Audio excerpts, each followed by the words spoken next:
Hello student. आप देख रहे हैं physics Aravali with Arun sir. बेटा अपन नया पोर्शन स्टार्ट करेंगे। इलेक्ट्रोस्टैटिक सेकंड भी बोल सकते हैं इसको, या फिर नए चैप्टर का नाम अपन यूं बोल सकते हैं electric flux and Gauss law. तो ये जो पूरा जो चैप्टर रहेगा बेटा, इस पूरे चैप्टर के अंदर जो सबसे ज्यादा यूज होने वाले टर्म्स रहेंगे वो कौन से रहेंगे? Electric flux, area vector, okay, close surface, open surface, इस तरह से रहेंगे बेटा। तो सबसे पहले मैं एरिया वेक्टर बताता हूं आपको। देखिए, जनरली हम क्या सोचते हैं कि जो एरिया होता है वो स्केलर क्वांटिटी है बट एक्चुअल में ऐसा है नहीं। एरिया क्या होता है बेटा? वेक्टर क्वांटिटी होता है। देखिए किस तरह,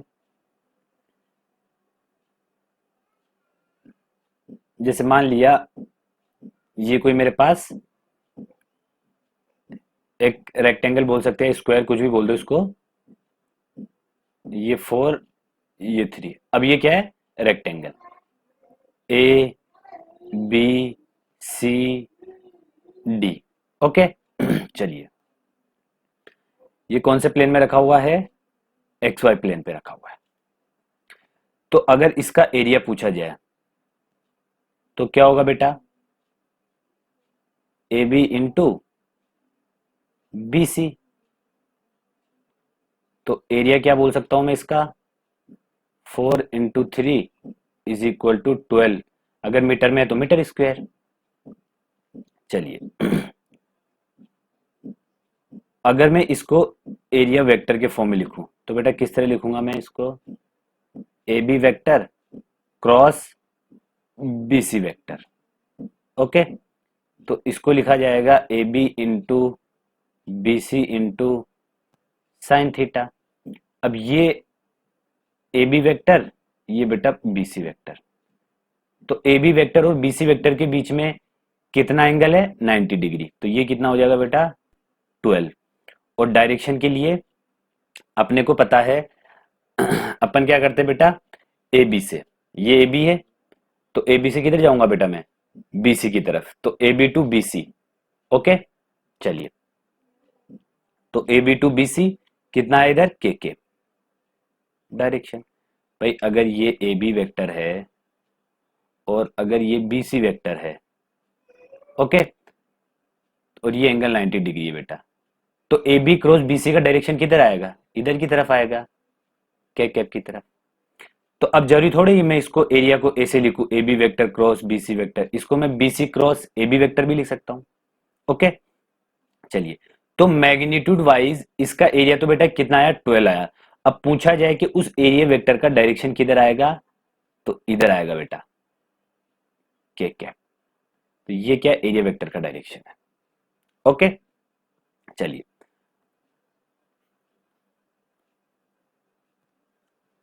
कुछ एग्जांपल ले लेता हूं। जैसे मान लीजिए ये रिंग रखा हुआ है, इस तरह रखा हुआ है, तो इसका एरिया वेक्टर बेटा का डायरेक्शन इधर भी ऊपर भी आ सकता है, इधर नीचे भी आ सकता है। अगर ये डिस्क है बेटा अगर ये क्या है? डिस्क है, तो डिस्क के लिए एरिया वेक्टर का डायरेक्शन ऊपर या नीचे, किधर भी आ सकता है, ओके। मतलब एरिया वेक्टर का डायरेक्शन सरफेस के परपेंडिकुलर लेना बेटा, ठीक है। अगर किसी क्वेश्चन में अपन इसको अगर पॉजिटिव ले रहे बेटा, तो पूरे क्वेश्चन में इसी को ही पॉजिटिव लेना पड़ेगा। अगर पूरे क्वेश्चन में अपन इसको पॉजिटिव ले रहे तो फिर पूरे क्वेश्चन में इसी को पॉजिटिव लेना पड़ेगा। ऐसे नहीं कि फिर इसको नेगेटिव ले लिया। तो यहां पे और करके क्या लिख सकता हूं मैं? 12 माइनस के, ये भी चलेगा, ओके। चलिए, अगर ये बेटा कोई 3D सरफेस हो, 3D सरफेस किस तरह से?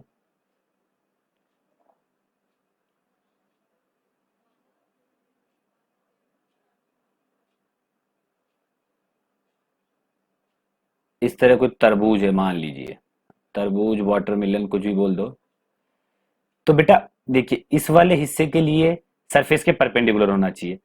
तो ये छोटा सा हिस्सा देखा जाए, इधर देखा जाए इधर, तो इसके लिए तो परपेंडिकुलर ये है, इसके लिए परपेंडिकुलर ये है, इस वाले हिस्से के लिए परपेंडिकुलर ये है, इस वाले हिस्से के लिए परपेंडिकुलर इधर है, इस वाले के लिए इधर है, इस वाले के लिए इधर है, इस वाले के लिए इधर है, ओके। तो इसके लिए भाई जो 2D सरफेस थी, 2D सरफेस कैसे होगी, किसी भी शेप में हो, लेकिन बेटा 2D सरफेस रहेगी तो एक प्लेन टाइप से। जो 2D सरफेस होगी वो किसी भी शेप में हो, ऐसे भी रह सकती है।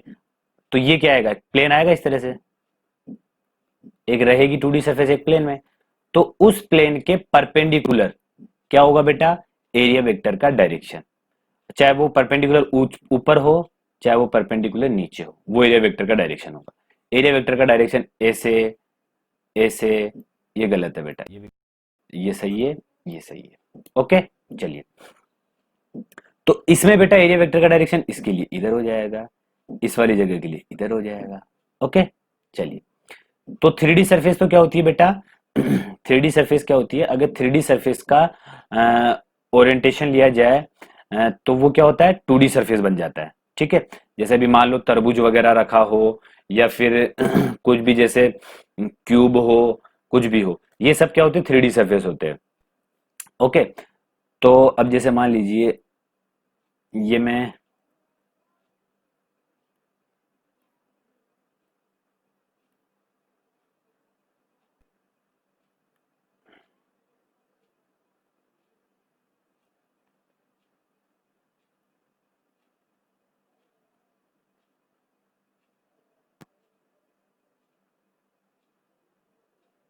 ये क्या है, ये भी 3D सरफेस है। तो बेटा इस सरफेस के लिए एरिया वेक्टर इधर, इस वाली सरफेस के लिए इधर, इस वाली सरफेस के लिए इधर, इस वाली सरफेस के लिए इधर। तो जो 3D सरफेस होती है बेटा, उनके लिए एरिया वेक्टर बाहर की तरफ ही होगा। ओके, ऐसे अंदर की तरफ नहीं होगा, ऐसे अंदर की तरफ, ऐसे अंदर की तरफ नहीं होगा अगर 3D सरफेस है तो। ओके, जो 3D सरफेस होगी उनके लिए एरिया वेक्टर क्या लेना बेटा, बाहर की तरफ ही होगा, आउटवर्ड ही होगा। ओके, जैसे ये स्पेयर है, ठीक है, तो इसके लिए एरिया वेक्टर क्या होगा बेटा, आउटवर्ड, ऐसे नहीं होगा तरफ। जैसे भाई ये गोला है, ठीक है, ये मान लीजिए ये गोला है, ठीक है, तो एरिया वेक्टर जो होगा बेटा वो बाहर की तरफ ही रहेगा, ऐसे अंदर की तरफ ऐसे नहीं रहेगा, मतलब इस तरह से, ऐसे अंदर की तरफ नहीं रहेगा एरिया वेक्टर। ओके, चलिए। तो आप लोगों को ये एरिया वेक्टर के बारे में समझ में आ चुका होगा, तो मैं आगे बढ़ता हूं बेटा। अब ओपन सरफेस,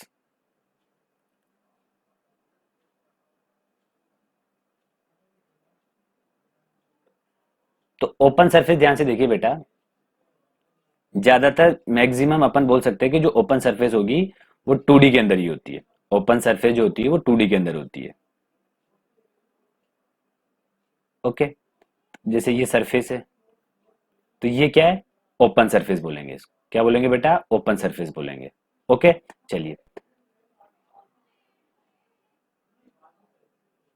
ये अगर इस तरह से मान लीजिए, इस तरह से,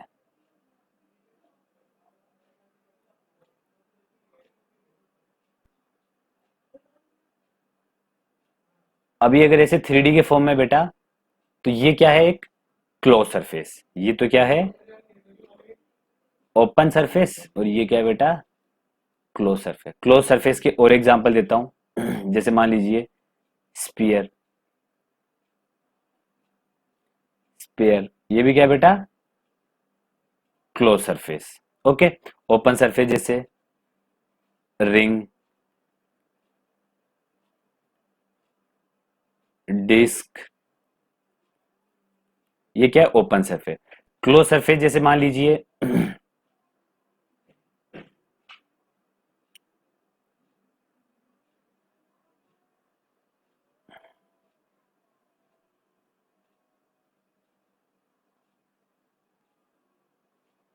ये इस तरह बेटा एक सॉलिड सिलेंडर है, तो ये भी क्या है, क्लोज सरफेस है।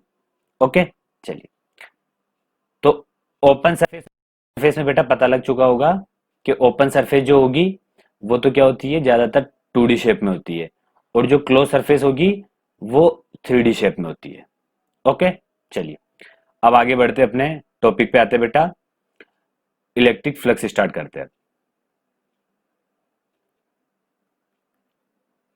चलिए बेटा, इलेक्ट्रिक फ्लक्स पढ़ते हैं। इलेक्ट्रिक फ्लक्स क्या होता है, इलेक्ट्रिक फ्लक्स होता है बेटा total number of electric lines of force crossing the surface ध्यान से देखना बेटा, electric flux through the surface inside an electric field represent the total number of electric lines of force. जो इलेक्ट्रिक लाइन ऑफ फोर्स होगी बेटा वो surface को cut करेगी, ठीक है, उसके अकॉर्डिंग अपन क्या निकाल सकते हैं, फ्लक्स निकाल सकते हैं। इसको बेटा किससे डिनोट किया जाएगा, इलेक्ट्रिक फ्लक्स को फाई से डिनोट किया जाएगा। ओके, चलिए ध्यान से देखना। अपन ने क्या मान लिया कि एक सरफेस मान लेते हैं, ये एक सरफेस मान ली बेटा मैंने, ठीक है। चलिए, ये इलेक्ट्रिक फील्ड का डायरेक्शन इधर, ये वायलेट कलर जो दिख रहा है आपको।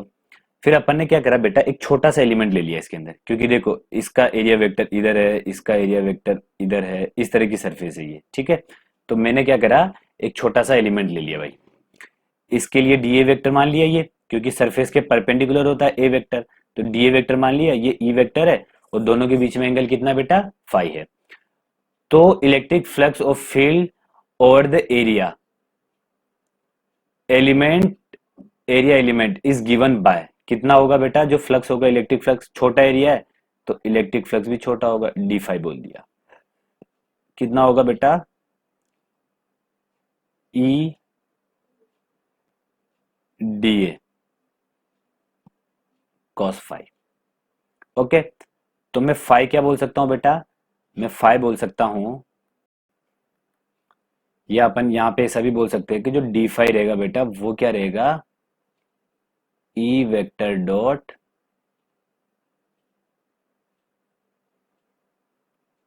डी ए वेक्टर, क्या रहेगा बेटा, ई vector dot d A vector. तो अपन इसको इस तरह से लिख सकते हैं, ये थीटा। ओके, चलिए। तो बेटा अगर मैं इसका इंटीग्रेशन करूं तो क्या होगा, E cos theta D A. Okay, चलिए ध्यान से देखना बेटा, ये जो फ्लक्स था डी फाई, ये तो इस छोटे से एलिमेंट के लिए था, और ये फ्लक्स क्या है, फॉर ऑल सरफेस। ओके, क्योंकि इंटीग्रेशन कर दिया। तो बेटा फाई इज इक्वल टू, मैं इसको लिख सकता हूं, इसको ऐसा भी लिख सकता हूं मैं, ई vector dot d A vector, ऐसा भी लिख सकता हूं। ओके, चलिए,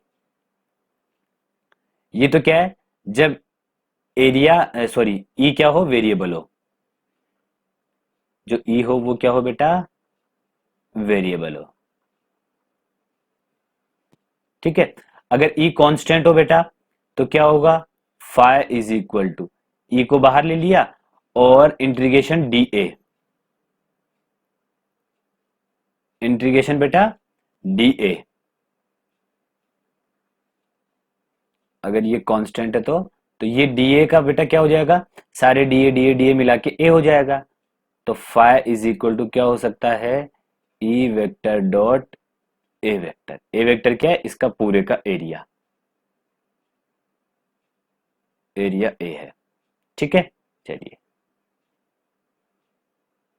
तो ये क्या हो जाएगा अपने पास, जब ई क्या हो बेटा, ई क्या हो, यूनिफॉर्म, ई इज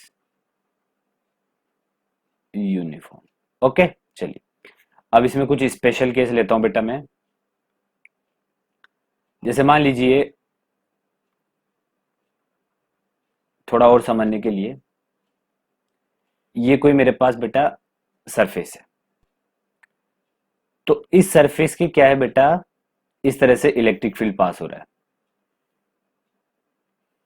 सरफेस के पैरेलली इलेक्ट्रिक फील्ड पास हो रहा है, ये क्या, ई वेक्टर। ओके, चलिए, और इसका जो एरिया वेक्टर रहेगा इस सरफेस का वो इस तरह रहेगा। ओके, चलिए अब मुझे बताइए यहाँ पे एरिया वेक्टर और बेटा इलेक्ट्रिक फील्ड के बीच में कितना एंगल रहेगा, 90 डिग्री। क्यों, क्योंकि मैंने बोला है कि जो इलेक्ट्रिक फील्ड है वो सरफेस के क्या हो रहा है बेटा, पास, सरफेस के पैरेलली पास हो रहा है। ओके, चलिए, तो मैं क्या बोल सकता हूं यहां से बेटा, फाई कितना रहेगा इस सरफेस के लिए, flux linked through this rectangle surface, तो फाई कितना रहेगा, ई वेक्टर डॉट ए वेक्टर, चलिए इसमें भी कोई प्रॉब्लम नहीं है। तो फाइ इज इक्वल टू क्या रहेगा, ई ए कॉस 90, और बेटा कॉस 90 क्या होता है, जीरो, तो फाइ क्या है, जीरो। ओके। तो हम क्या बोल सकते हैं बेटा, अगर कोई इलेक्ट्रिक फील्ड किसी सरफेस के पैरेलल में है, ओके, जैसे मान लीजिए ये कोई सरफेस है इस तरह से, ओके, और इलेक्ट्रिक फील्ड इस तरह पैरेलली पास हो रहा है, इस तरह बेटा,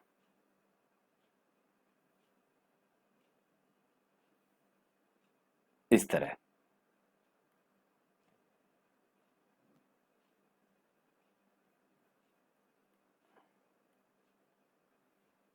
अब ये जो इलेक्ट्रिक फील्ड है बेटा, ये इसको कट नहीं कर रहा है, ये क्या कर रहा है, इसके ऊपर से निकल रहा है, इधर नीचे से निकल रहा है, ठीक है, इस तरह से, मतलब ये सरफेस पैरेलल है, और इलेक्ट्रिक फील्ड बेटा ऐसे ऊपर से निकल रहा है, चाहे ऐसे नीचे से निकल रहा है, ठीक है। तो हम क्या बोल सकते हैं, अगर इलेक्ट्रिक फील्ड किसी सरफेस के क्या है बेटा, पैरेलली है, तो उस सरफेस से लिंक्ड जो फ्लक्स आएगा वो क्या आएगा बेटा, अपने पास जीरो आएगा। चलिए केस सेकंड देखिए बेटा,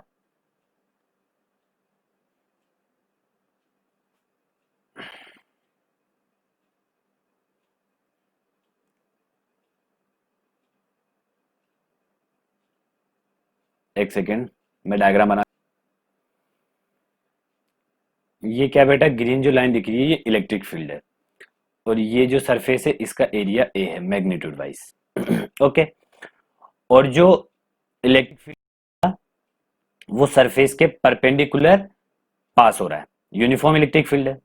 चलिए, तो ये क्या बना रहा है, सरफेस से इसे 90 डिग्री एंगल बना रहा है बेटा। ओके। चलिए, इसमें कोई प्रॉब्लम नहीं होनी चाहिए। तो जो एरिया वेक्टर होता है, अपने को पता है एरिया वेक्टर बेटा सरफेस के क्या होता है, परपेंडिकुलर होता है, तो ये एरिया वेक्टर ले लिया मैंने।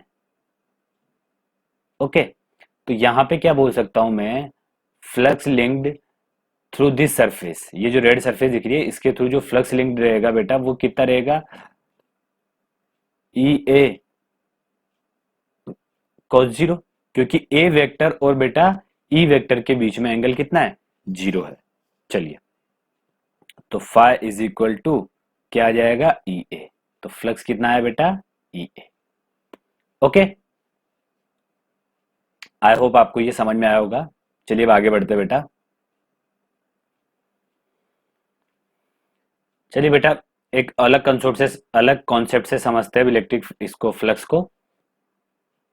ये क्या है, ये थोड़ा दिख नहीं रहा आपको, थोड़ा टिल्ट हुआ हुआ दिख रहा है इलेक्ट्रिक फील्ड, लेकिन मान लिया कि ये इलेक्ट्रिक फील्ड जो है बेटा ये हॉरिजॉन्टली है, जो इलेक्ट्रिक फील्ड है ये क्या है, अपने पास हॉरिजॉन्टल इलेक्ट्रिक फील्ड है। ओके। चलिए मैं इसको हॉरिजॉन्टली कर देता हूँ, ध्यान से देखिए बेटा, ये मेरे पास एक इलेक्ट्रिक फील्ड है। ओके। ऐसे काफी सारे होंगे इसमें, इधर से एंटर हो रहा होगा, उधर से निकल रहा होगा, इधर एंटर हो रहा होगा, इस तरह इधर एंटर, इधर एंटर, इधर एंटर, ऐसे हो रहा होगा, और उधर से निकल रहे होंगे इस तरह से। ओके। इस तरह से काफी सारे इलेक्ट्रिक फील्ड है, मतलब इलेक्ट्रिक फील्ड लाइन से बेटा ये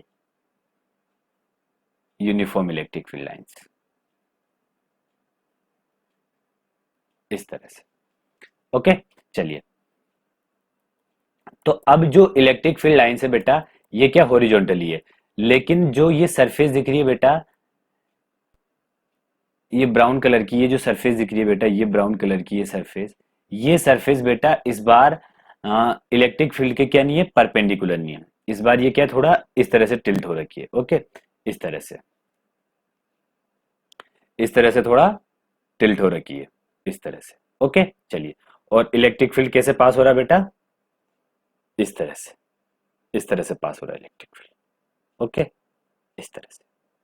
तो अब मुझे बताइए बेटा, ये जो सरफेस है इसका एरिया वेक्टर किधर होगा बेटा, ऐसे होगा एरिया वेक्टर।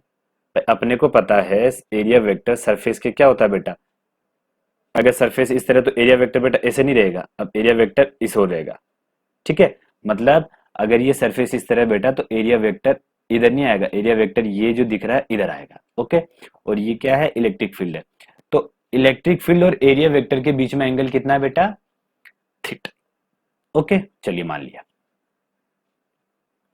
अब मैंने क्या करा बेटा, इस ये जो सरफेस दिख रही है, इस सरफेस के कंपोनेंट कर लिए।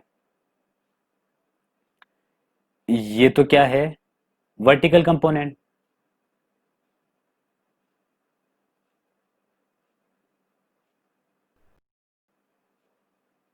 Vertical component. और ये क्या कर लिया बेटा मैंने, horizontal component. Horizontal component. Okay, चलिए। और जो इलेक्ट्रिक फील्ड लाइन से बेटा वो किस तरह पास हो रही है इसमें, इस तरह, इस तरह, इस तरह। ओके, नीचे भी बना लेता हूं मैं। इस तरह इलेक्ट्रिक फील्ड लाइंस पास हो रही है बेटा, और बाहर उधर से निकल रही होगी।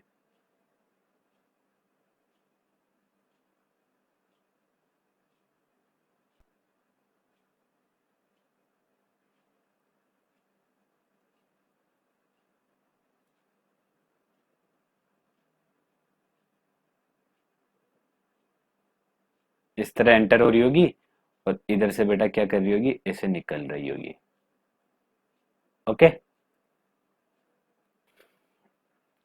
देखिए बेटा। ओके, ये क्या है, इलेक्ट्रिक फील्ड लाइन से। अब एरिया वेक्टर क्या है बेटा, इसके लिए मैं यहां नहीं बताऊंगा एरिया वेक्टर, ये एरिया वेक्टर ये रहा। अब ध्यान से सुनना, एरिया का मैंने क्या करा बेटा, एरिया का मैंने क्या करा, ये जो सरफेस दिख रहा है, इस सरफेस का एक तो वर्टिकल कंपोनेंट कर लिया और एक हॉरिजॉन्टल कंपोनेंट कर लिया। तो बेटा एरिया के भी क्या हो जाएंगे, फिर जब अगर सरफेस के दो कंपोनेंट कर लिए तो एरिया के भी दो कंपोनेंट हो जाएंगे। एक तो हो जाएगा इधर हॉरिजॉन्टल में, एक इधर हो जाएगा वर्टिकल में। ओके, चलिए। ये तो हो गया हॉरिजॉन्टल में, ये हो गया वर्टिकल में।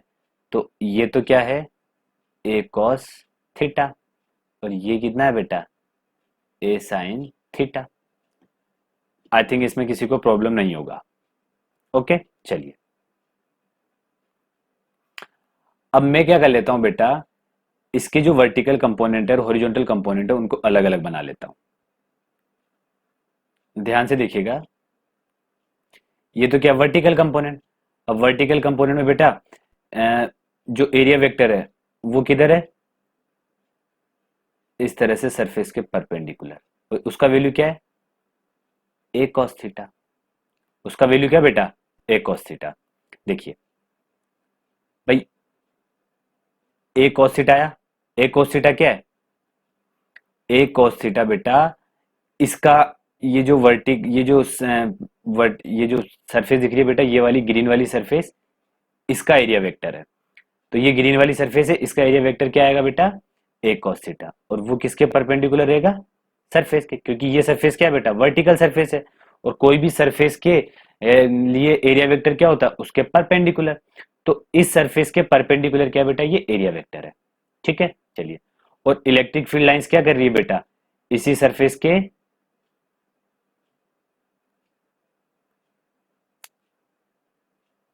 इसी सरफेस के बेटा क्या जा रही है, परपेंडिकुलर जा रही है।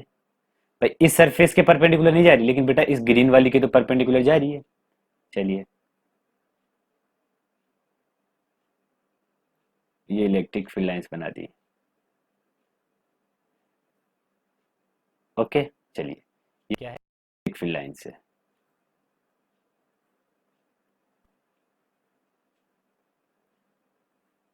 इधर से एंटर हो रही है, इस तरह से निकल रही है बेटा। ओके, चलिए।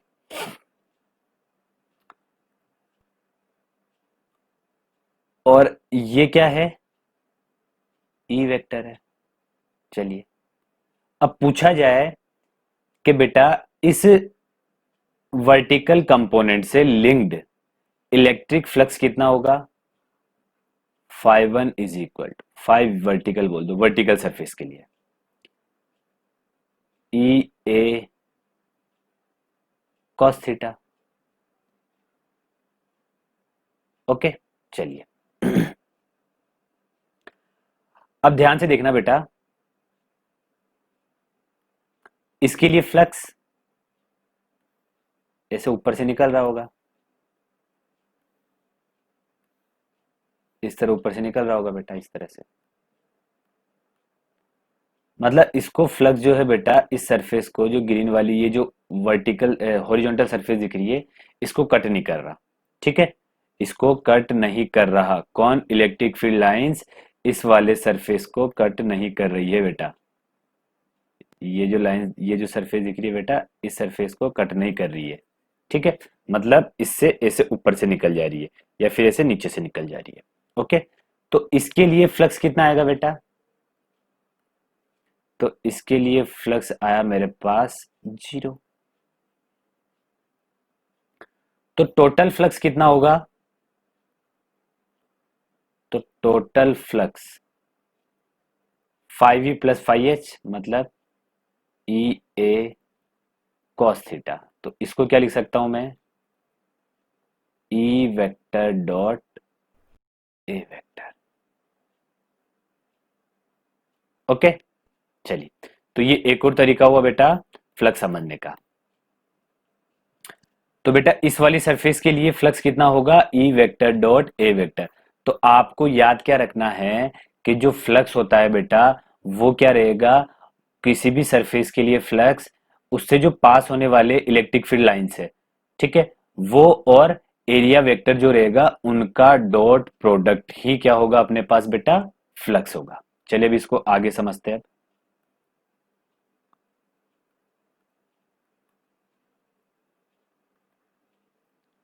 ये तो क्या था बेटा? कांस्टेंट इलेक्ट्रिक फील्ड, या फिर बोल सकते हैं कांस्टेंट इलेक्ट्रिक फील्ड रहे, या फिर जो एरिया रहे, वो दोनों क्या रहे बेटा? जो ये सरफेस है ये भी क्या रहे? जो एरिया है बेटा, ये किसका एरिया है? प्लेन सरफेस का, प्लेन सरफेस एरिया। ओके, और ये जो इलेक्ट्रिक फील्ड है बेटा, ये क्या है? यूनिफॉर्म। ओके, चलिए,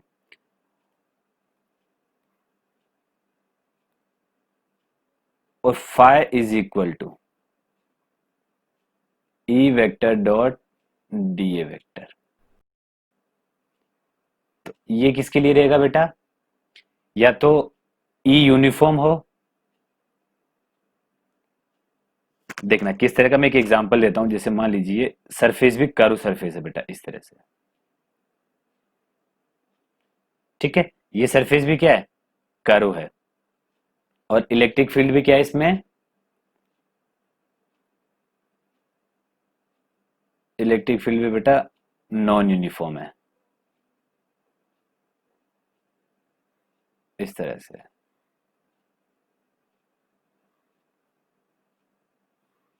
इलेक्ट्रिक फील्ड भी क्या है? Non uniform.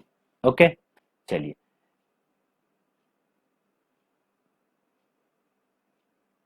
तब अपने को बेटा इस वाले फॉर्मूले का यूज करना है। ओके, इस वाले फॉर्मूले का कब यूज करना है?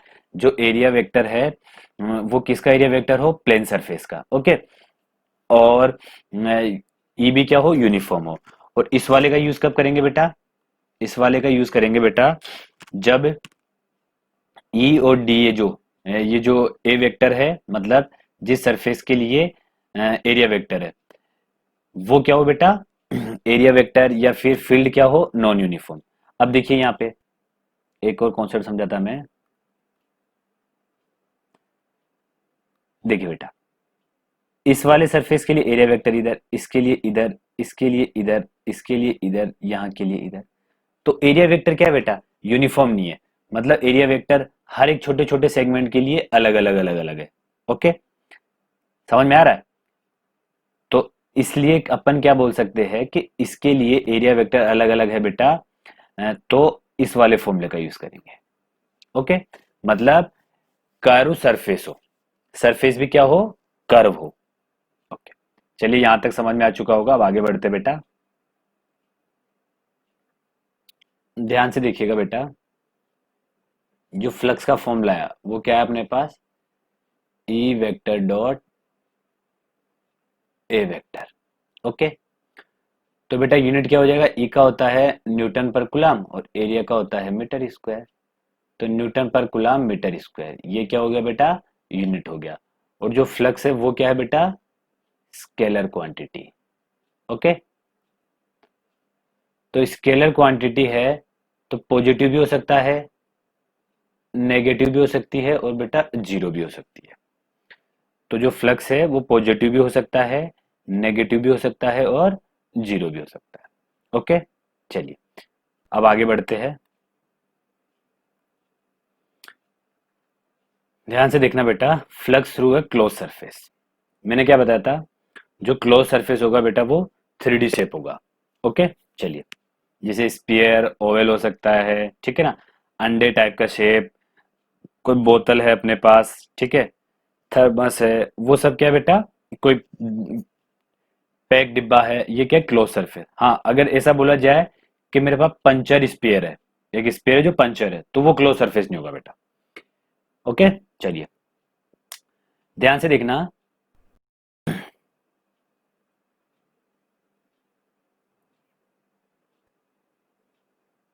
ये जो सेगमेंट दिख रहा है, ये इतना सा बेटा, ये इतना सा सेगमेंट, ठीक है, इधर ये वाला सेगमेंट दिख रहा है,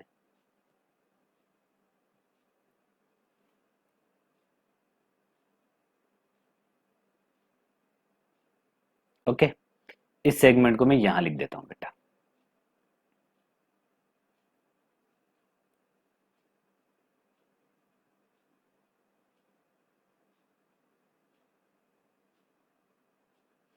इसके लिए बेटा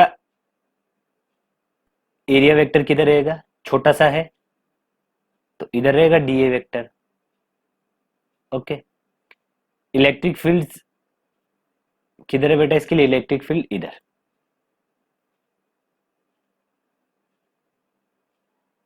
ई वेक्टर, एंगल मान लिया थीटा।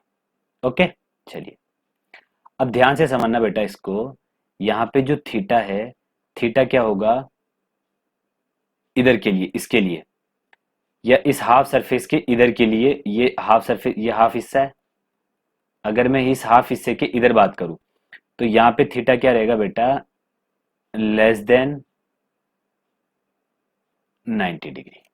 देखिए, अगर मैं इस वाले हिस्से की बात करूं बेटा, ये जो ये वाला हिस्सा दिख रहा है, ये वाला हिस्सा, इसके लिए इलेक्ट्रिक फील्ड किधर होगा, सॉरी, एरिया वेक्टर डी इधर, इसके लिए इधर, इसके लिए बात करूं बेटा तो इसके लिए इधर, इसके लिए इधर था।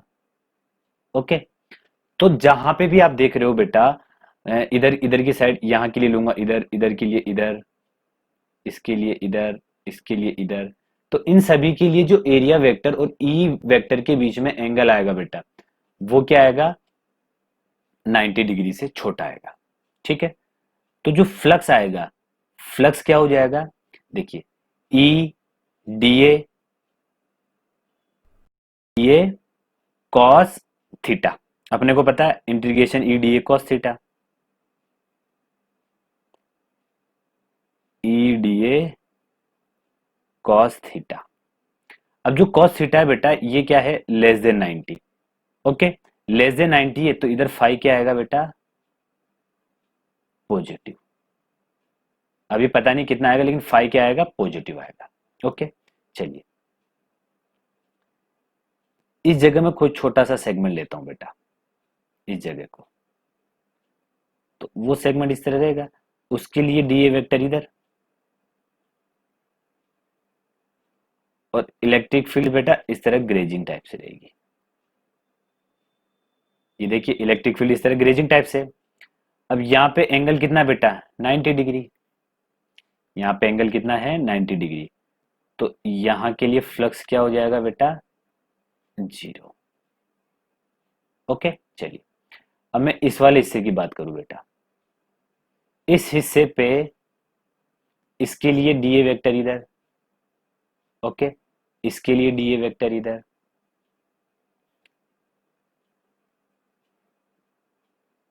इसके लिए डीए वेक्टर इधर, इसके लिए इधर, इसके लिए इधर, इसके लिए इधर, इसके लिए इधर, इसके लिए इधर, इसके लिए इधर, इसके लिए इधर, इस तरह से सभी के लिए क्या बेटा, ये डीए वेक्टर है। ओके, चलिए, तो मैं कोई सा भी छोटा सा सेगमेंट ले लेता हूं, तो मैंने ये वाला सेगमेंट ले लिया बेटा। तो इस वाले सेगमेंट का ध्यान से देखना बेटा,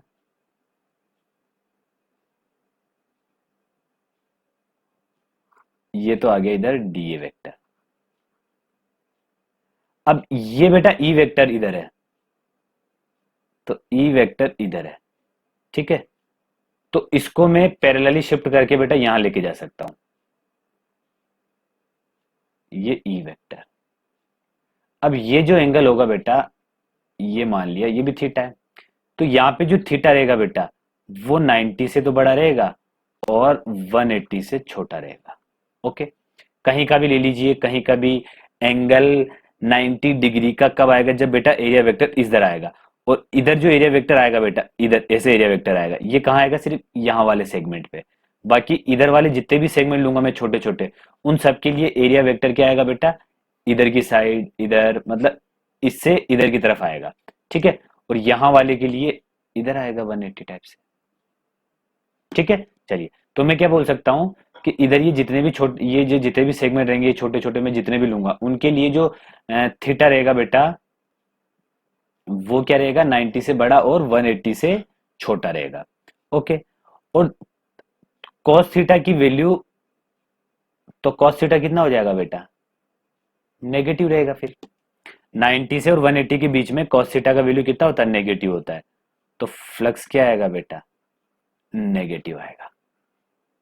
ओके, फ्लक्स क्या आएगा, नेगेटिव आएगा। अब ध्यान से देखना बेटा,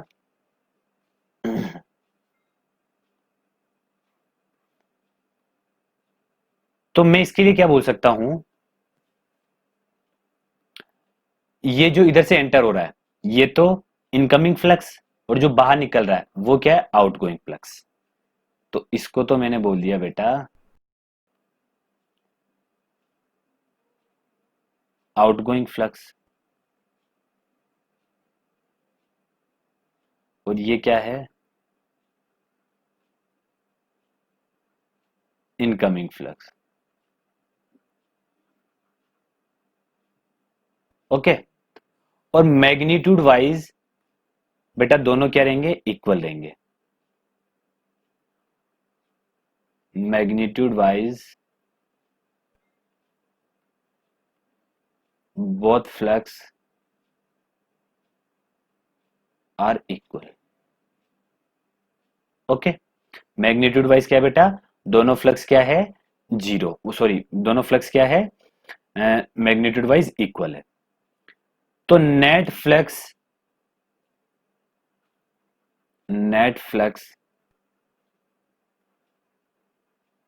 linked this surface, net flux link this surface कितना हो जाएगा बेटा, जीरो। ओके, क्यों जीरो हुआ यहां पे, देखिए ये जो क्लोज सरफेस है बेटा, ये क्लोज सरफेस हुई है, एक यूनिफॉर्म इलेक्ट्रिक फील्ड में रखी हुई है, ठीक है। चलिए, ये जो इलेक्ट्रिक फील्ड रखी हुई है, ये जो क्लोज सरफेस रखी हुई है, ये क्लोज सरफेस ये किस में रखी हुई है बेटा, एक इलेक्ट्रिक फील्ड में रखी हुई है। तो जितना इनकमिंग फ्लक्स बेटा इससे लिंक रहेगा, उतना ही आउटगोइंग फ्लक्स इससे क्या रहेगा, लिंक रहेगा। और इनकमिंग फ्लक्स और आउटगोइंग फ्लक्स मैग्नीट्यूड वाइज क्या होते हैं बेटा, इक्वल होते हैं। और आउटगोइंग फ्लक्स क्या होगा, पॉजिटिव होगा, इनकमिंग फ्लक्स क्या होगा, नेगेटिव होगा। तो इसके लिए नेट फ्लक्स क्या हो गया बेटा, जीरो हो गया। इसके लिए नेट फ्लक्स क्या हो गया, जीरो हो गया। ओके, नेट फ्लक्स क्या हो गया इसके लिए, जीरो हो गया। चलिए अब आगे बढ़ते हैं,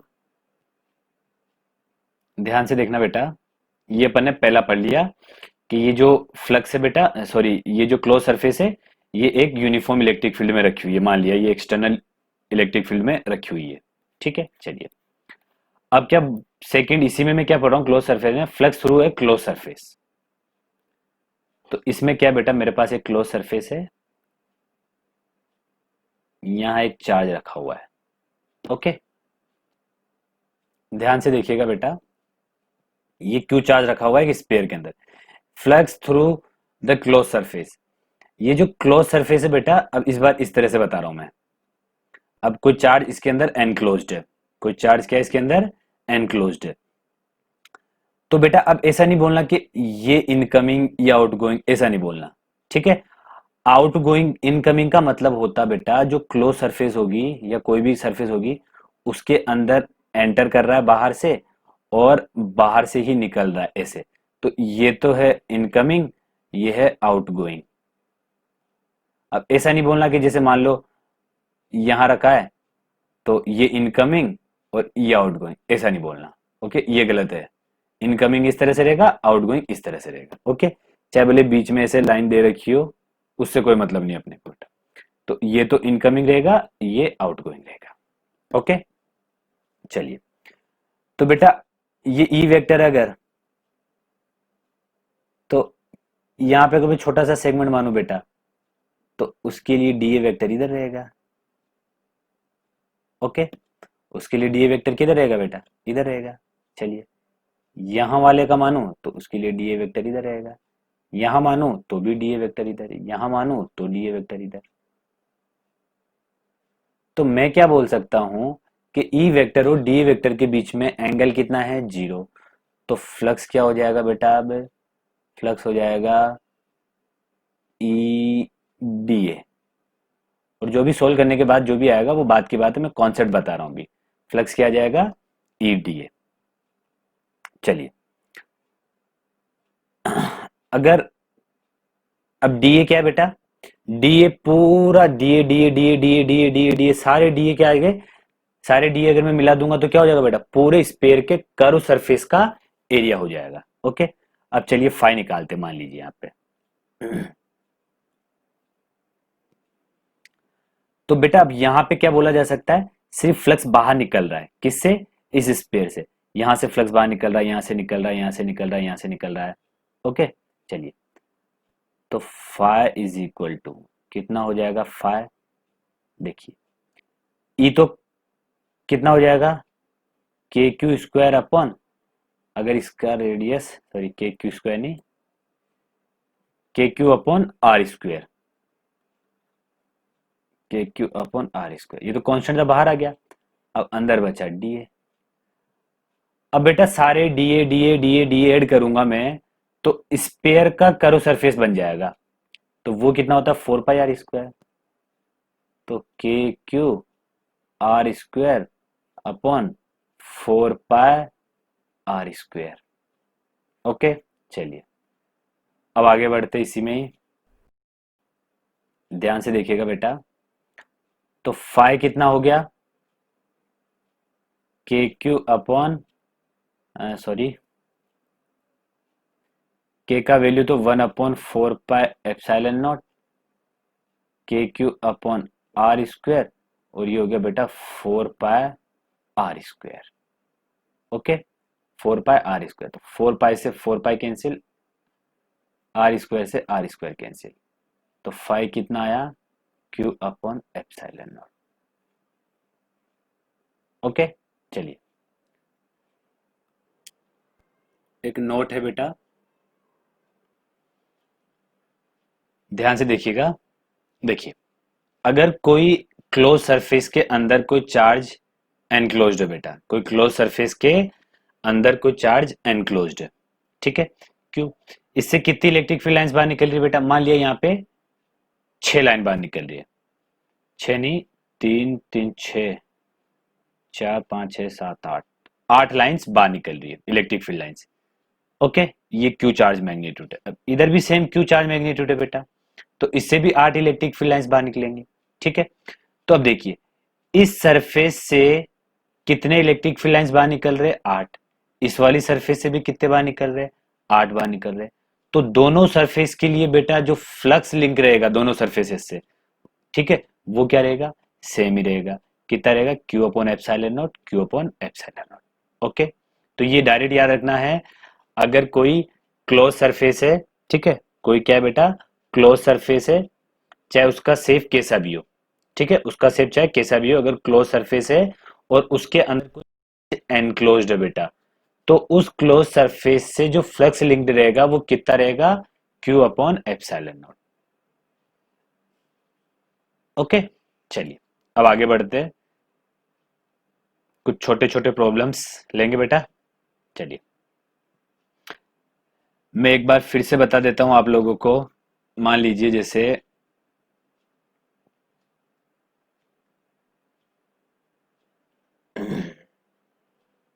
ये हेमिस्फेरिकल सरफेस है बेटा।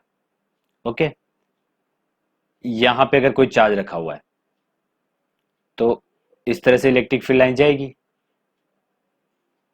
तो इसके लिए क्या बोलना है, इसके लिए क्या बोलेंगे अपन, ऐसे नहीं बोलेंगे कि ये एंटर कर रही है या आउट कर रही है, इसके लिए क्या बोलेंगे, सिर्फ आउट कर रही है, मतलब इलेक्ट्रिक फील्ड लाइंस बाहर निकल रही है इधर से। अगर इस तरह इलेक्ट्रिक फील्ड लाइन जा रही है बेटा हेमिस्फेयर सरफेस के, तो इसमें बोल रहे देखो, इसमें एंटर कर रही है और इधर से बाहर निकल रही है। समझ में आया इतना? ठीक है, तो एंटर करने का मतलब और बाहर निकलने का मतलब समझ में आया। चलिए अब आगे बढ़ते बेटा, कुछ क्वेश्चंस कुछ प्रॉब्लम सॉल्व करते हैं। चलिए ध्यान से देखिएगा, पहले मैं एग्जाम्पल ले रहा हूं।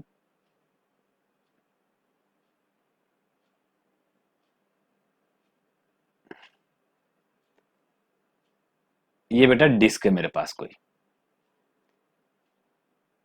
क्या ये डिस्क, चलिए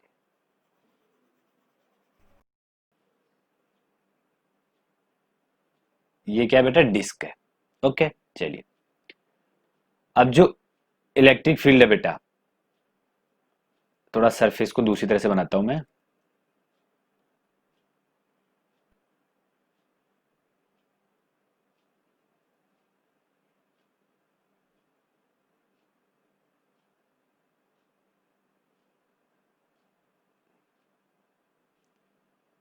ये डिस्क है बेटा, और जो इलेक्ट्रिक फील्ड लाइन से वो इस तरह से पास हो रही है।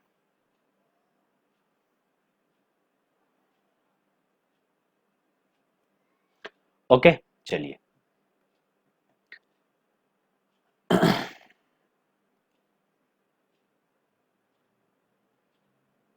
और जो एरिया वेक्टर है बेटा वो इससे 37 डिग्री का एंगल बना रहा है। इसका रेडियस कितना है, आर, इलेक्ट्रिक फील्ड का वैल्यू ई। अब पूछा गया है flux linked through this disc, ये क्या बेटा डिस्क है। ओके, चलिए ध्यान से देखना बेटा, जो प्लेन सरफेस होती है, प्लेन सरफेस में इनकमिंग आउटगोइंग इस तरह का लफड़ा नहीं रहेगा। इस तरह का लफड़ा ज्यादातर कर्व सरफेस में रहता है। ओके, कर्व सरफेस में या फिर 3D में। ठीक है, जैसे मान लो ये कोई प्लेन सरफेस है, ठीक है। अब इलेक्ट्रिक फील्ड बेटा इसके परपेंडिकुलर इधर से निकल रहा है, इधर से निकल रहा, मान लो एक एग्जांपल दे रहा हूं मैं, ठीक है।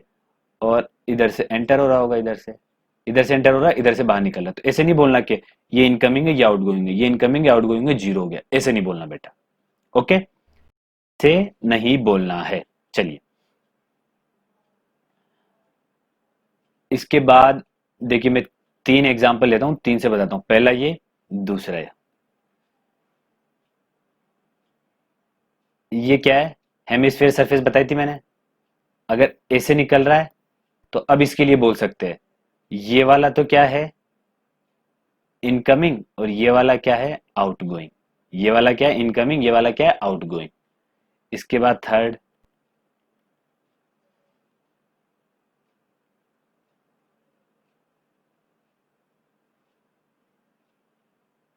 ये तो क्या है प्लेन सरफेस, ये क्या बेटा कर्व सरफेस।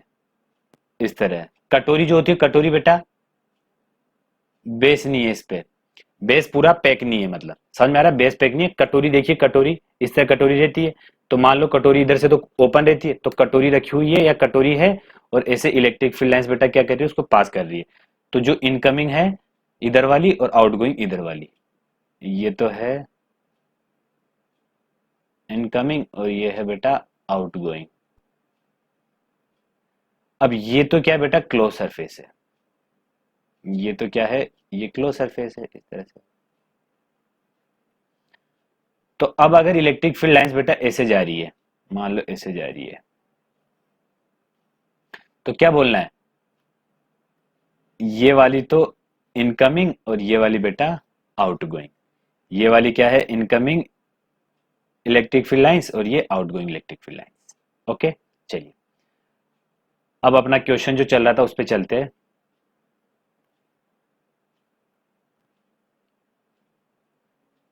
ओके, अब फ्लक्स पूछा गया है, तो फाई क्या होता है बेटा, ई vector dot A vector, E vector dot A vector, क्योंकि यहाँ पे ई भी यूनिफॉर्म है और जो एरिया वेक्टर है बेटा वो भी क्या है, एक ही है एरिया वेक्टर, एक ही डायरेक्शन में, अलग अलग डायरेक्शन में, तो इस वाले फॉर्मूले का यूज कर लेंगे अपन। तो ई ए कितना होता है बेटा, डिस्क का area pi are square, pi are square, okay. और ई ए कॉस थीटा, भाई इसको क्या लिख सकता हूं मैं, ई का मैग्नीट्यूड ए का मैग्नीट्यूड कॉस थीटा, तो कॉस क्या आ जाएगा 37, ओके।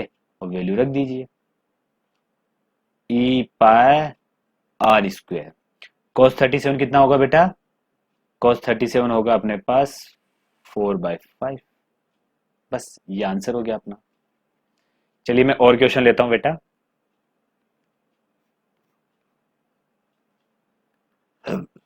ध्यान से देखना बेटा, ये एग्जांपल है, ये कोई डिस्क है, तो डिस्क के क्या perpendicular electric field lines pass हो रहे हैं, तो फ्लक्स क्या होगा बेटा, E pi are square, E E A cos theta, और कॉस थीटा क्या बेटा यहाँ पे जीरो, क्योंकि देखो एरिया वेक्टर क्या आएगा बेटा, एरिया वेक्टर जो आएगा वो किसके अलोंग आएगा, ई वेक्टर के अलोंग आएगा, क्योंकि क्या बोला गया क्वेश्चन में कि जो इलेक्ट्रिक फील्ड लाइन से आप परपेंडिकुलर टू डिस्क, ठीक है, और जिसका रेडियस कितना है आर, तो ये आ जाएगा कॉस जीरो। तो फाई क्या है बेटा, फाई आया अपने पास ई पाई आर स्क्वायर, ओके। चलिए यहां तक तो कोई प्रॉब्लम नहीं है। अगला एग्जाम्पल देखिए बेटा,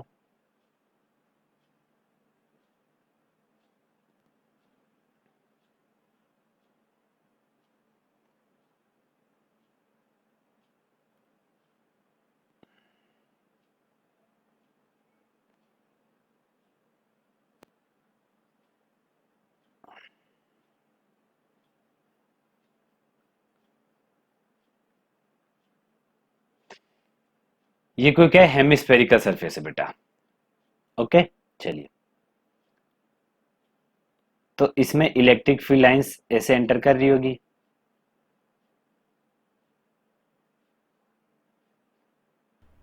इलेक्ट्रिक फील्ड लाइन इस तरह बाहर निकल रही होगी, तो ये क्या बेटा क्लोज सरफेस नहीं है, ये क्या नहीं है, क्लोज सरफेस नहीं है, कर्व सरफेस है, एक तरह से कटोरी है, ये जो डैश डैश डैश पोर्शन है बस यहीं पे मटेरियल है, ओके, मतलब कटोरी है ये, ओके। तो हेमिस्फेयर सरफेस कौन सी है इसकी बेटा, ये बाहर बाहर वाली। तो ध्यान से देखना, इसके लिए फ्लक्स क्या हो जाएगा, अब देखिए यहां के लिए डीए अलग, यहां के लिए डीए इधर है, यहां के लिए डीए इधर है, ओके। चलिए, तो अपन क्या बोल सकते हैं बेटा, ध्यान से देखना, इधर से और निकाल देते हैं अपन,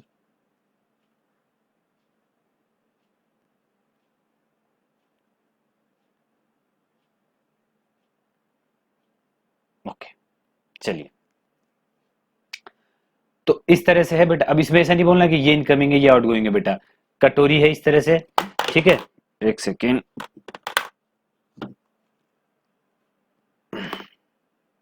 ध्यान से देखना, ये कटोरी है, तो अब बेटा कटोरी है तो ये क्या है पूरी, ये क्या है पूरी, ये कर्व सरफेस है बेटा, ओके। ये जो कटोरी दिख रही है ये कटोरी है, कटोरी के अंदर का हिस्सा है, और ये बाहर की ये क्या है, कर्व सरफेस है बेटा, ये कर्व सरफेस है, ओके।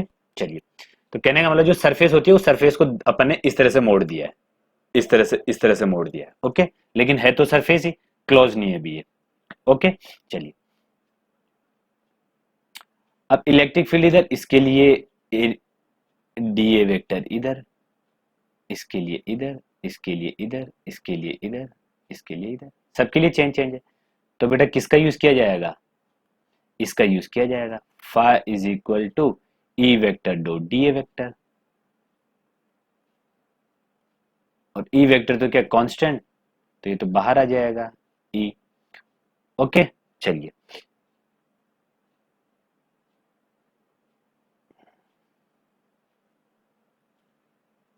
ध्यान से देखना बेटा,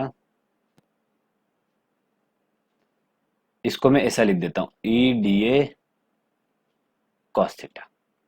ओके, चलिए अब मैंने ई को तो बाहर ले लिया। ओके, चलिए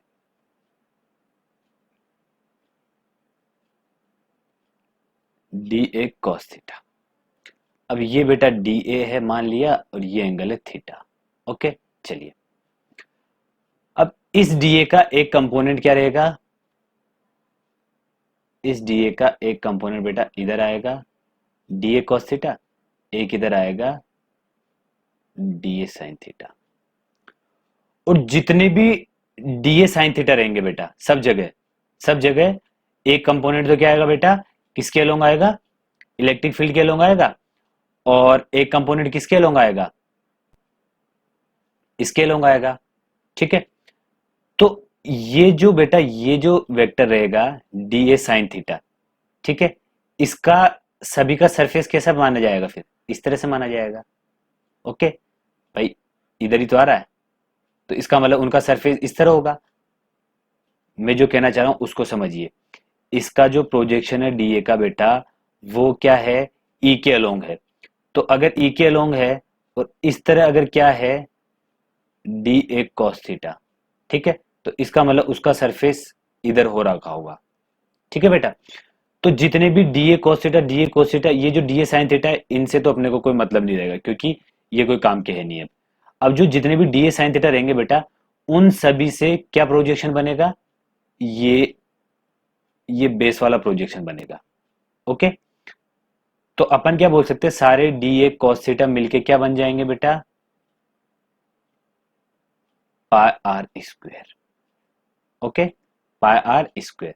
तो यहां से मैं फाई कितना बोल सकता हूं बेटा, phi is equal to E pi are square.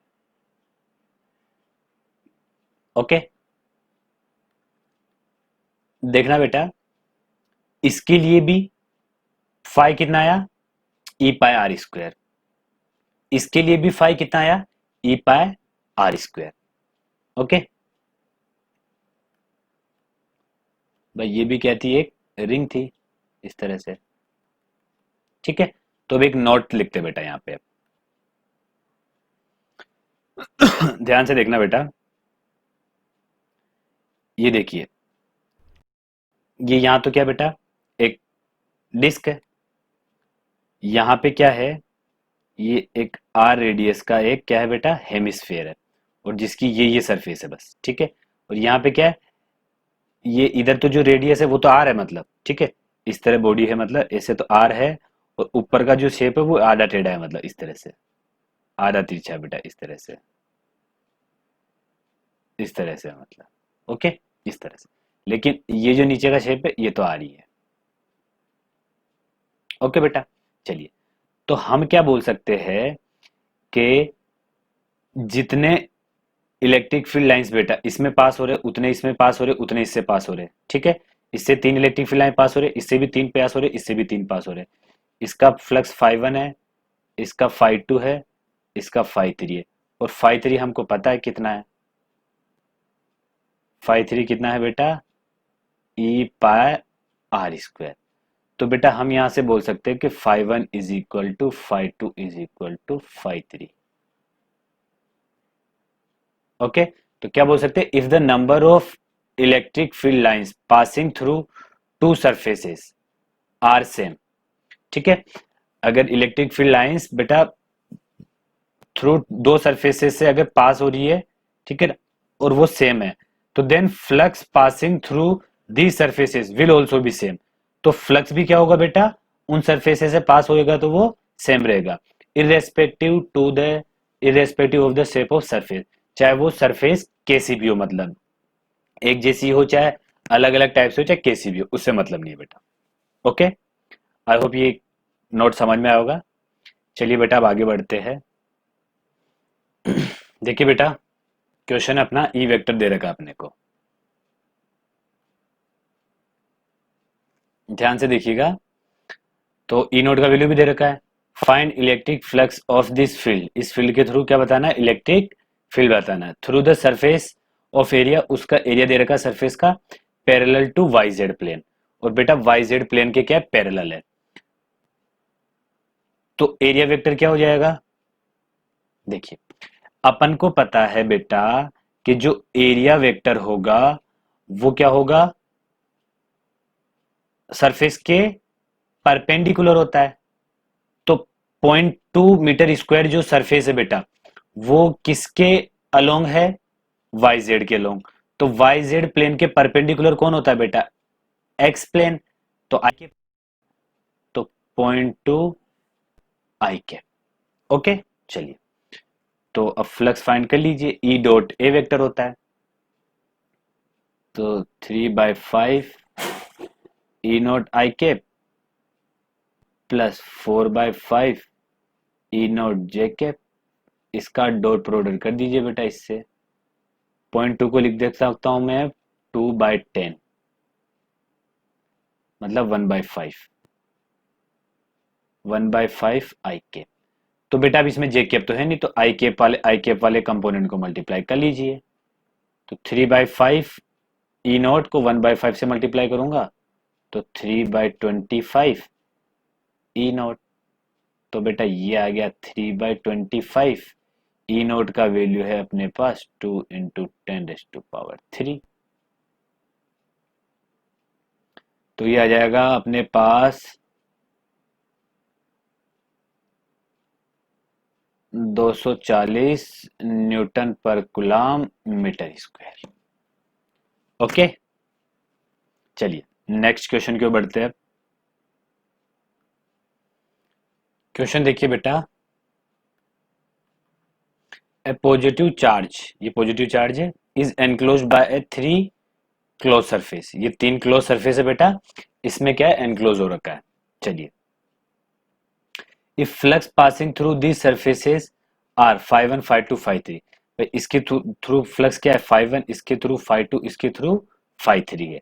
Okay, तो what is the relation between φ1 φ2 and φ3। चलिए, तो वैसे तो डायरेक्टली क्या बोल सकते हैं, इक्वल है।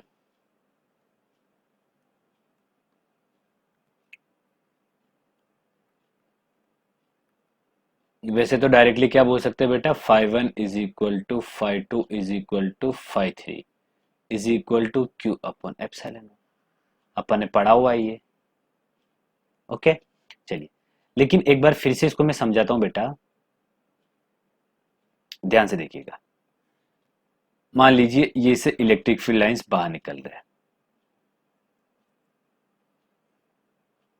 ये इधर बाहर निकला, एक इधर से बाहर निकला और ऐसे बाहर निकला। ओके, चलिए अब ध्यान से देखना बेटा, ये जो इलेक्ट्रिक फील्ड लाइंस है, ये वाला, ये रेड वाले सरफेस से बाहर निकला, इसको भी कट कर रहा है, इस ग्रीन वाले को भी कट कर रहा है। ओके, कोई दिक्कत नहीं है। ये वाला भी रेड वाली को कट कर रहा है, एक बार इसको कट कर रहा है, एक बार इसको कट कर रहा है, कोई दिक्कत नहीं है। ये वाला जो बेटा, ये वाला है, ये वाला जो इलेक्ट्रिक फील्ड लाइन से, ये भी ब्लू वाले को, ग्रीन वाले को और रेड वाले को एक एक बार कट कर रही है। अब ये वाली देखना, ये ब्लू वाले को तो एक बार कट कर रही है, रेड वाले को यहाँ पे एक बार, ग्रीन वाले को यहाँ पे एक बार, फिर से रेड वाले को एक बार, फिर से रेड वाले को एक बार। तो अब थोड़ा कुछ स्टूडेंट इसमें सोच में पड़ सकते हैं, ठीक है, कि यहाँ भी कट कर रही है, यहाँ भी कट कर रही है, यहाँ भी कट कर रही है। ठीक है, चलो कोई दिक्कत नहीं बेटा, ध्यान से देखिएगा। ये जो इलेक्ट्रिक फील्ड लाइन से बेटा, इसके थ्रू जो भी फ्लक्स बनेगा, ध्यान से देखना, तो ये तो क्या है बेटा, यहां से आउटगोइंग, यहां से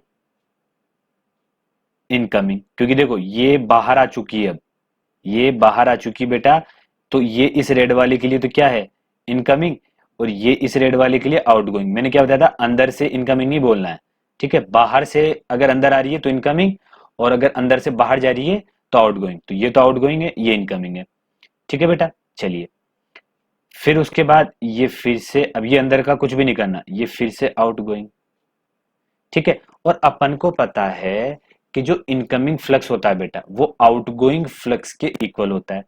तो आउटगोइंग मैग्नीट्यूड वाइज और ऐसे साइन वाइज तो अपोजिट होते हैं।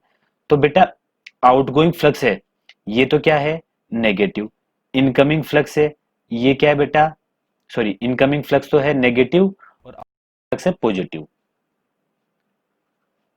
तो आउटगोइंग पॉजिटिव, इनकमिंग नेगेटिव। चलिए, तो बेटा जब फ्लक्स ऐड किया जाएगा तो इस रेड वाली के थ्रू जो फ्लक्स आएगा बेटा, ठीक है, तो उसमें ये वाला फ्लक्स इस वाले फ्लक्स को कैंसिल कर देगा, तो इस लाइन के थ्रू कौन सा वाला फ्लक्स काउंट होगा, सिर्फ ये वाला फ्लक्स काउंट होगा बस। ओके, आउटगोइंग वाला। ठीक है, कोई बोलेगा सर यहाँ पे अगर इलेक्ट्रिक फील्ड लाइन हुई तो यहाँ पे, जैसे यहाँ पे इस जगह हुई तो, हाँ तो बेटा कोई दिक्कत नहीं, इस जगह हुई उसके लिए भी same concept, outgoing incoming magnitude wise equal, sign wise opposite, cancel कर देंगे तो बचा कौन सा, इधर वाला आउटगोइंग, तो क्या आ जाएगा, सिर्फ आउटगोइंग का ऐड हो जाएगा। तो ले दे के हम क्या बोल सकते हैं बेटा, कि जो भी इलेक्ट्रिक फील्ड लाइंस है बेटा, ठीक है, सबका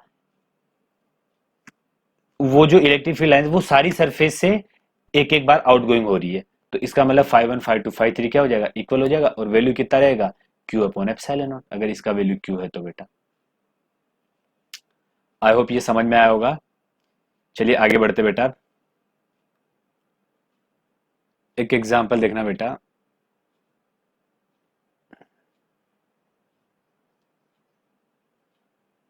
ये कोई हेमिस्फेयर सरफेस है बेटा, ठीक है, चलिए ये इलेक्ट्रिक फील्ड लाइन इस तरह से पास हो रही है।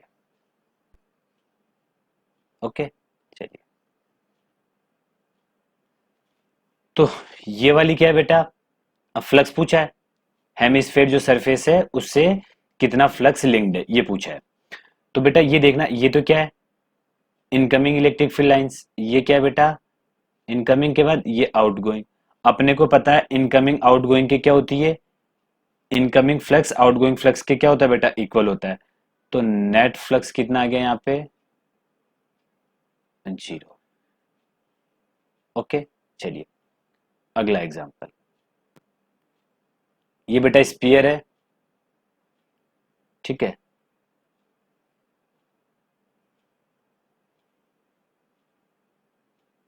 इलेक्ट्रिक फील्ड लाइन किस तरह पास हो रही है, इस तरह से बाहर से। ओके, चलिए, ये बेटा यूनिफॉर्म है, ये सारा ये सब स्पेसिंग इक्वल स्पेसिंग ये दिख रहा है, इससे मतलब ये नहीं है, ये सारा इक्वल स्पेसिंग है, इलेक्ट्रिक फील्ड क्या है यहाँ पे, यूनिफॉर्म है। तो बेटा कुछ नहीं बोलना, डायरेक्ट इनकमिंग फ्लक्स, जितना फ्लक्स इनकमिंग है उतना ही आउटगोइंग है मैग्नीट्यूड वाइज। ओके, मतलब जो कर्व सरफेस है बेटा, जो क्लोज सरफेस है, क्लोज सरफेस में जितने इलेक्ट्रिक फील्ड लाइंस एंटर हो रहे उतने ही, ये क्या स्पीयर है अगर ये, तो क्लोज सरफेस में जितने इलेक्ट्रिक फील्ड लाइंस एंटर हो रहे उतने ही इलेक्ट्रिक फील्ड लाइंस बाहर निकल रहे। मैंने क्या बताया था, एंटर मतलब सरफेस में एंटर करना, बाहर निकलना मतलब बाहर, ये ये बाहर नहीं है, ये एंटर नहीं है, ये नहीं बोलना, अंदर वाले का कुछ मतलब नहीं है, अपने को सिर्फ बाहर बाहर वाले से मतलब है। ओके, तो अब क्या बोलना है बेटा, हाँ देखिएगा, तो इनकमिंग इलेक्ट्रिक फील्ड और outgoing electric field, number of electric field lines equal है, तो इनकमिंग इलेक्ट्रिक फील्ड्स क्या होगा बेटा, नेगेटिव, आउटगोइंग पॉजिटिव, तो नेट फ्लक्स क्या हो जाएगा इस स्पेयर से लिंक्ड, 0। ओके, चलिए अब एक और कॉन्सेप्ट से अपन इसको प्रूफ करके बताते बेटा।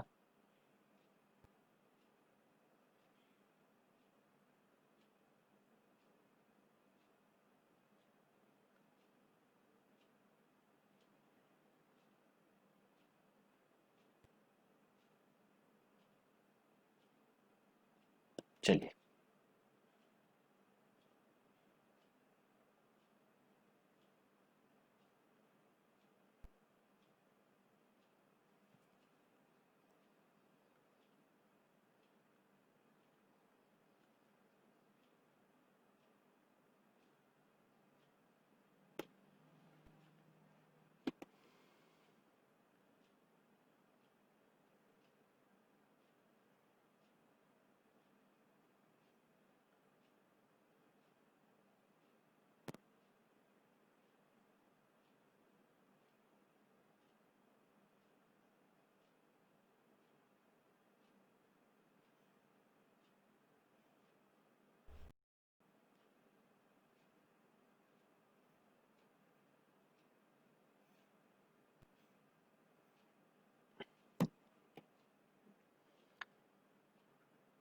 एग्जाम्पल, ये क्या बेटा, यूनिफॉर्म इलेक्ट्रिक फील्ड लाइन है, इनका मैग्नीट्यूड ई है, ओके, इधर से बाहर निकल रही है। अब ध्यान से देखना बेटा, ये जो सरफेस है, ऊपर वाली सरफेस है, ये जो ऊपर वाली सरफेस दिख रही है, इसका एरिया वेक्टर किधर आएगा, ऊपर की तरफ आएगा, ओके। चलिए, तो इसके एरिया वेक्टर और इस इलेक्ट्रिक फील्ड में एंगल कितना, 90 डिग्री का, तो बेटा इससे तो फ्लक्स क्या आएगा, जीरो।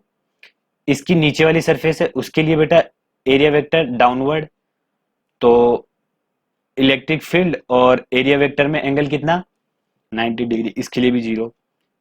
ये सामने वाली सरफेस है, इसके लिए बेटा ऐसे बाहर की तरफ आएगा भाई, ये जो सामने वाली सरफेस है इसके लिए ऐसे बाहर की तरफ आएगा, ओके। और इलेक्ट्रिक फील्ड कैसे, ऐसे बेटा, तो भी एंगल 90 डिग्री का।